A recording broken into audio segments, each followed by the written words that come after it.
Hi, I'm Fraser Douglas, the avid tent camper. You know, when I'm planning to take a trip to a region of the country that I've never visited before, one of the first things that I do is I try to find out as much as possible about the campgrounds in the area.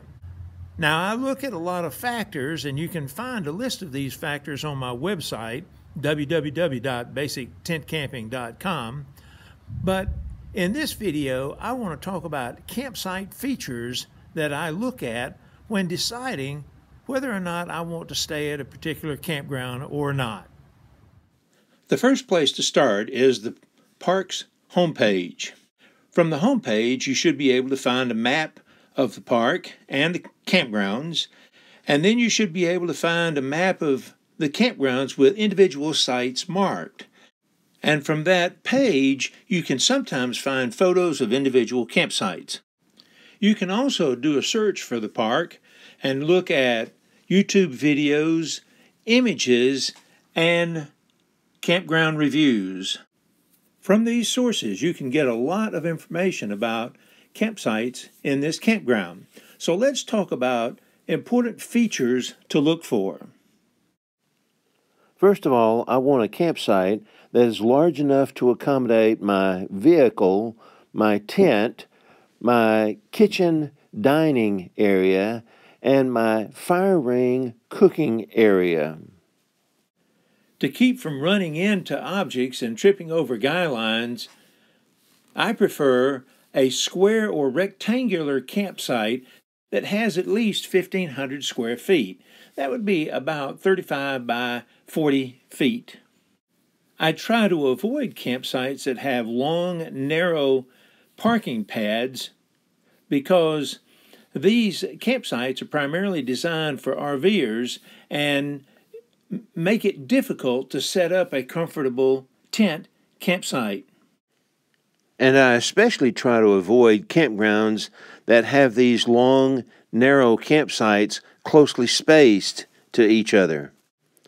This U.S. Forest Service campsite has the long, narrow parking pad, but it also has a large tent camping area behind. Here are a few nice, large, spacious campsites that are well suited for tent camping that we have visited over the past 30 or 40 years. It's also important to notice the ground surface of the campsite. A grass surface is ideal as long as it has good drainage. Grass is comfortable to sleep on, comfortable to walk on, and will be less likely to damage the bottom of your tent. Here are some more nice grassy campsites. A fine crushed stone surface is also pretty good. It's likely to have good drainage, and you can still drive your tent stakes into the ground. A paved asphalt or concrete surface is the worst surface because it's hard to sleep on and because you can't drive your tent stakes in next to your tent. You have to run pieces of cord out to the ground surrounding the pad. But in this campsite, we had to set our tent up on the concrete pad because it was the highest point in the campsite, and the grassy area was like a bowl that would hold water after a rain. This campsite has the paved parking pad with a gravel tent pad behind it and another gravel auxiliary pad for your kitchen and dining area. When planning a camping trip, you must assume that it will rain sometime during that camping trip, and therefore you must consider how the water will drain away from the campsite. Campsites with elevated tent pads offer the best drainage, and many National Park Service and U.S. Forest Service campgrounds offer them. A few state parks also offer them. And having your tent set up on the pad avoids any problems you could experience from heavy rain and flooding. A crushed gravel surface also offers good drainage. But Many campgrounds just offer a combination of gravel and grass surface, In these campsites, you have to find the highest point to set up your tent. Unfortunately, it's frequently on top of rough gravel. In campsites with asphalt pads, the pad itself may be the highest spot. We also like campsites with lots of trees. We like trees because they provide cooling shade in the hot summer months. And we sometimes use these trees to hang our clotheslines, our hammocks, and sometimes our kitchen fly. Although we are prepared to camp in sites with no trees at all, these sites just don't seem to be as inviting. Understory vegetation refers to the tall grasses, bushes, and small trees that grow under the tall tree canopy. And we prefer campsites with very little understory vegetation. Although a few camping guidebooks and a few independent campers say that they prefer understory vegetation for privacy, I have never understood why privacy is so important unless you plan to do something that is illegal, immoral, or unethical. Furthermore, heavy understory vegetation makes it difficult to hang things on your trees, supports the growth of poison ivy, and it also provides hiding places for mice, chipmunks, snakes, raccoons, and other food scavengers and animal predators. Campsites in the Smoky Mountains National Park have very little understory vegetation, so that bears can't find good hiding places within the campground. Although we'd rather not have understory vegetation between campsites, we would like to have large buffer spaces between our site and our neighbors.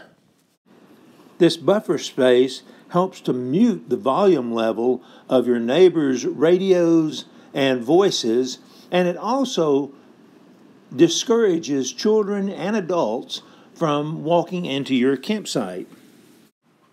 I would try to avoid this campsite because it is uncomfortably close to its neighbor. Most campgrounds incorporate the parking area within the campsites, like this one in Traverse City, Michigan. But some of our favorite campsites have been walk-in campsites where we had to park the car away and carry our camping gear to the site. Most developed campgrounds provide a picnic table for every campsite, but these tables vary considerably in terms of their usefulness. We prefer simple wooden tables that can be easily moved about the campsite by two people.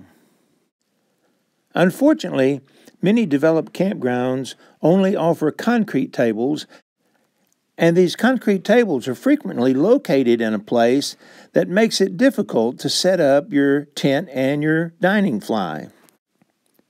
In other campgrounds, the tables are either too heavy to move or are chained to the ground. Most developed campgrounds will also have a fire ring, but again, these fire rings vary considerably in terms of their usefulness. We prefer fire rings with adjustable height cooking grates. Here's another one in Lake Livingston State Park. Here's another one over in Georgia. But a significant number of parks do not have cooking grates. Here in Alabama, you're likely to find just a pile of rocks. Better yet, a pedestal grill is ideal for cooking lots of meals with wood, but very few campgrounds have them, and those campgrounds that do have them frequently put them right in the middle of the place where you'd like to put your tent. We are prepared to camp without electricity at our campsite, but we prefer to have it as much as possible. We use the electricity to charge our cell phones and iPad, and we also use it to run our lights and our space heater or fan. We don't need water at our campsite, but prefer to have it within a short walking distance of our campsite. Once we've decided to stay at a particular campground, we now have to pick out the campsite that we want to reserve. Specifically, we like campsites that are directly across the street from bathrooms, but not directly adjacent to the bathroom, because if you have a site that's adjacent to the bathroom, sometimes other campers will walk through your campsite on the way to and from the bathroom. When our grandchildren are with us, we try to pick a campsite that is close to the playground. And we always try to get a campsite that is as far away from the trash dumpster as possible, because the trash dumpster can be loud at night and because the dumpsters sometimes attract small rodents and snakes.